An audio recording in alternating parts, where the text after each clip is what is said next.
kind of nosy. I want to know what's going on in both of their heads. Hi, welcome to my channel. My name is Jessie, and today I'm wrapping up all the books I read in August. Quality-wise, August was a great reading month for me. Everything I finished was 4 and 5 star reads, which was really great. Quantity-wise, August was kind of low, and I am kind of expecting my reading rate to slow down a little bit more over the next couple of months, just because this is my first semester back in college. Ideally, I'm hoping to still be able to put out content and stuff, especially bookish related content. But I'm also taking everything one day at a time and trying to keep up with my schoolwork and stuff. Before I start talking about the books I read in August though, I wanted to take a moment to remind you to please like this video and subscribe to my channel to make finding my content just a little bit easier on yourself. I'm going to start off with the one and only book that I DNF'd in August, and that was Ariadne by Jennifer Saint. Ariadne is a retelling of what happens to Ariadne and her sister Phaedra after the events with Theseus and the Minotaur in Crete. I tried first reading this book back in July, and I ended up DNFing it at around page 60, and I decided that I still was interested, so I went ahead and put the audiobook on hold on Libby to see if that would help me get through it. And then last week, which was the last week of August and my first week of school at the time I'm filming this, I read up to about 75% with the audiobook, and I realized I just was not enjoying this book at all. I was still struggling to get into it. The story was just not a good fit for me, based on a combination of I don't think I'm as interested in Ariadne's story as I originally thought I was, and as interested as I wanted to be, as well as the fact that just the way it's written is not like a style of writing that works well with me. It just didn't jive well with me. So I DNF'd it at 75% because even though I was so close to being done, I don't have the time for reading that I previously had, and I don't want to waste it on books I'm not enjoying. I had 3 4-star reads in August, which was really great. The first 4-star read I had was A Chorus Rises by Bethany C. Morrow, and this book is the second book after A Song Below Water, and this is Naima's story about what happens a little over a year after the end of the first book. In this book, Naima is struggling with, people not loving her the way they once did before, her actions at the end of the first book come out, as well as she's also struggling with just constantly hearing Tavia's side of the story and constantly hearing Tavia be praised despite what Tavia technically did to her. Naima decides it's time to get her side of the story out there, and along the way she also goes to visit family out of state and learns more about her Aloka powers, and she also ends up learning that some of her biggest supporters are also very anti-black women who are not Alokos, which is, virtually so many other black women. When I first started the story and after I first finished it, it was a 3.5 star rating for me, just because I struggled so much to enjoy Naima's character. But the further away I've gotten from reading this book, the more I can appreciate it and realize that it is really not a 3-star read. It's really a 4. At the beginning of the book, I really struggled with Naima's character. She's very snobby and entitled. She's very entitled to all that love she's constantly received her whole life just for being born in a loco. And so she's really, just struggling without it. And with people kind of questioning her and her friends, I guess, not being 100% backing her up all the time now. And so I kind of struggled with that. But as I kept reading the book, there were a few quotes that stuck out to me, and I don't remember them exactly, and I also don't have them marked because I actually read the ebook first, and then I went back and picked up this physical book because I really wanted it, and also I do want to eventually reread this.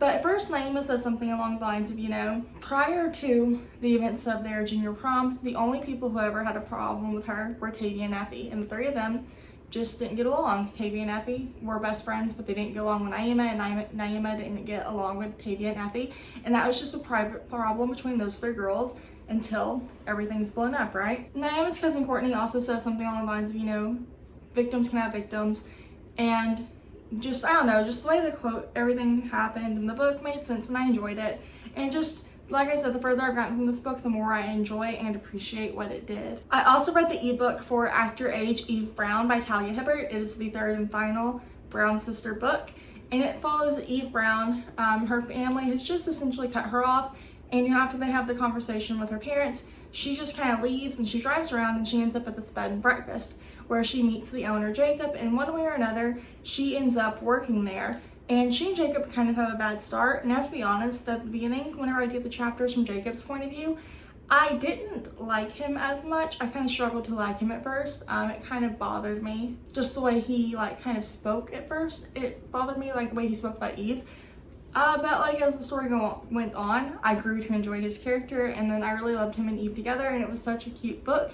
I will say that Danny Brown is probably my favorite, but Eve is probably a pretty close second. The final 4-star book I read in August was The X Talk by Rachel Lynn Solomon. And this book follows Shay and Dominic. Shay has been at this radio station for 9 years. There's some rearranging going on, and somehow she and her coworker Dominic, who's a few years younger than her, and they don't quite get along, end up working together on a show called The X Talks, where they have to pretend to be exes and give advice and like tell stories about their relationship and then make, you know, viewers interested and call in. Shay's dream has always been to be on public radio, but now that it's happened, she's starting to question stuff. There's a lot going on. I have one complaint about this book, and that is that the whole book is only told from Shay's point of view. When I read romances, I really like to get both characters' points of view. I like to be able to see what both characters are thinking. I'm kind of nosy. I want to know what's going on in both of their heads. And so that's kind of my only complaint, is that, you know, I did not like not getting Dominic's POV. Another thing I got scared about that kind of bothers me in books is whenever there's something toxic going on and at the end one character stays. And so nothing toxic with the relationship, just toxic stuff going on outside of the relationship. And so like that was an issue I had with If I Never Met You. I did not like, which I didn't like a lot of that book, but then the end with the toxic stuff, I couldn't stand it. And I was afraid this book was gonna be like that at the end, but it fixed itself. Everything worked out great. And I like how at the end, you know, Shay was starting to really examine, you know, why she went to radio and why she stayed in it for so long. I also had 3 5-star reads in August, and the first one I had was Meet Cute by Helena Hunting. Meet Cute follows Kaylin and Daxton. They first meet during their freshman year at law school, and Kaylin runs into Daxton and realizes he is the child star of one of her all-time favorite TV shows. She kind of has a fangirling moment, and then as time goes on, they kind of become almost friends in law school until there's this big misunderstanding. A few years later, Daxton comes to Kaylin for help because his aunt is suing him for custody of his 13-year-old sister after their parents passed. And so Kaylin kind of has to be a mediator kind of almost in the middle and work on where the best place for the sister to live will ultimately be. And along the way, she ends up, you know, exploring her feelings for Daxton, and they ultimately end up together because it's a romance. So I actually had a really fun time with this book. One thing that made me really nervous at the beginning was the fact that I knew there would be a time jump in the beginning, but it was handled well because it was just in the prologue. It wasn't, you know, like 2 or 3 chapters and then a time jump. So I really appreciated that. I also thought the look at grief and for, you know, Daxton and his sister was really interesting to see. I also appreciate that this book was told from both Kaylin and Daxton's point of view because, you know, there's this big misunderstanding at the end of law school where Kaylin knows exactly what's wrong, but Daxton has no idea. And then they eventually find out. They work together. And I actually read this book for my Yellow Libby romance reading vlog, if you want to, like, I guess know my more full thoughts. But I actually had a really good time with this book. I had a lot of fun with it.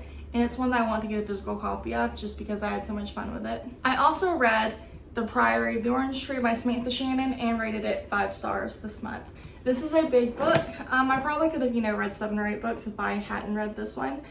But I'm very glad I finally read this book. This is great. This book follows quite a few characters and a couple different storylines, but the main characters that you follow are Queen Sabran, Eid, and Tane. Queen Sabran's point of view is really mostly followed from Eid's because Eid spends so much time protecting and being like one of the lady-in-waitings to Queen Sabran. And then Tane, she doesn't have quite as much book time as I expected, but she is trying to be a dragon rider, and then something happens, and, you know, as you read the book, you find out what else is happening. I honestly don't know how to, like, talk about the plot of this book just because it's so big. But basically, the East and the West oppose each other because, you know, the East worships dragons, believes dragons are gods on earth who are there to help them as long as they're worshipped properly and stuff. And then the West views dragons the same as these demons and monsters called worms, which are currently arising. And then as the book goes on, you realize that the sides need to find a way to work together. There's also this religious system that, you know, several characters have to deconstruct for themselves as they find out more about, you know, all their lives essentially, or all of their legends being lies. And this is just actually a really great book, and if you want to give it a try, I definitely suggest it. This is one of the first and probably I think only adult fantasy book I've read, and I actually really enjoyed it, and I do want to give more adult fantasy a try, and I do want to try to read Samantha Shannon's other series, but I don't think it's complete yet. The final 5-star book I read in August was Sweet Hand by N.G. Peltier. This book follows Charisse and Kieran. Charisse is a professional baker, and then Kieran does something with music production. They're enemies, they've hated each other for years. They both have had misconceptions about each other for years. And then Sharice's sister is marrying one of Kieran's best friends. And then Sharice is told she is the maid of honor and Kieran is the best man, and they're told that they are going to have to work together to make a combined bachelor and bachelorette party. And so this book is them, working together up till that, and then working together until the wedding.